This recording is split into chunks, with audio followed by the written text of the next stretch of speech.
بسم اللہ الرحمن الرحیم۔ حضرت ادریس علیہ السلام زندہ جنت میں کیسے داخل ہوئے؟ ناظرین کرام، حضرت ادریس علیہ السلام نے ملک الموت سے فرمایا کہ موت کا مزہ چکھنا چاہتا ہوں، کیسا ہوتا ہے؟ تم میری روح قبض کر کے دکھاؤ۔ ملک الموت نے اس حکم کی تعمیل کی اور روح قبض کر کے اسی وقت آپ کی طرف لوٹا دی اور آپ زندہ ہو گئے۔ پھر آپ نے فرمایا کہ اب مجھے جہنم دکھاؤ تاکہ خوف الہی زیادہ ہو، چنانچہ یہ بھی کیا گیا۔ جہنم کو دیکھ کر آپ نے داروغہ جہنم سے فرمایا کہ دروازہ کھولو، میں اس دروازے سے گزرنا چاہتا ہوں۔ چنانچہ ایسے ہی کیا گیا اور آپ علیہ السلام اس پر سے گزرے۔ پھر آپ علیہ السلام نے ملک الموت سے فرمایا کہ مجھے جنت دکھاؤ۔ وہ آپ کو جنت میں لے گئے۔ آپ دروازوں کو کھلوا کر جنت میں داخل ہوئے۔ تھوڑی دیر انتظار کے بعد ملک الموت نے کہا کہ اب آپ اپنے مقام پر تشریف لے چلیے۔ آپ علیہ السلام نے فرمایا کہ اب میں یہاں سے کہیں نہیں جاؤں گا۔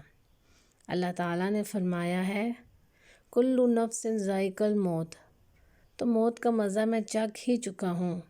اور اللہ تعالیٰ نے یہ فرمایا ہے کہ ہر شخص کو جہنم پر گزرنا ہے، تو میں گزر چکا ہوں۔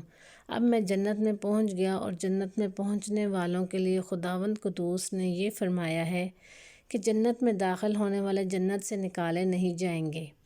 اب مجھے جنت سے چلنے کے لیے کیوں کہتے ہو؟ اللہ تعالیٰ نے ملک الموت کو وحی بھیجی کہ حضرت ادریس علیہ السلام نے جو کچھ کیا میرے اذن، میرے حکم سے کیا، اور وہ میرے ہی اذن سے جنت میں داخل ہوئے، لہٰذا تم انہیں چھوڑ دو، وہ جنت ہی میں رہیں گے۔ چنانچہ حضرت ادریس علیہ السلام آسمانوں کے اوپر جنت میں ہیں اور زندہ ہیں۔ حضرت ادریس علیہ السلام کے آسمانوں پر اٹھائے جانے اور ان کو ملنے والی نعمتوں کا مختصر اور اجمالی تذکرہ قرآن مجید کی سورہ مریم میں ہے۔ اور کتاب میں ادریس کو یاد کرو، بے شک وہ صدیق تھا، غیب کی خبریں دیتا، اور ہم نے اسے بلند مکان پر اٹھا لیا۔ یہ ہے جن پر اللہ نے احسان کیا، غیب کی خبریں بتانے والوں میں سے آدم کی اولاد۔ جزاک اللہ۔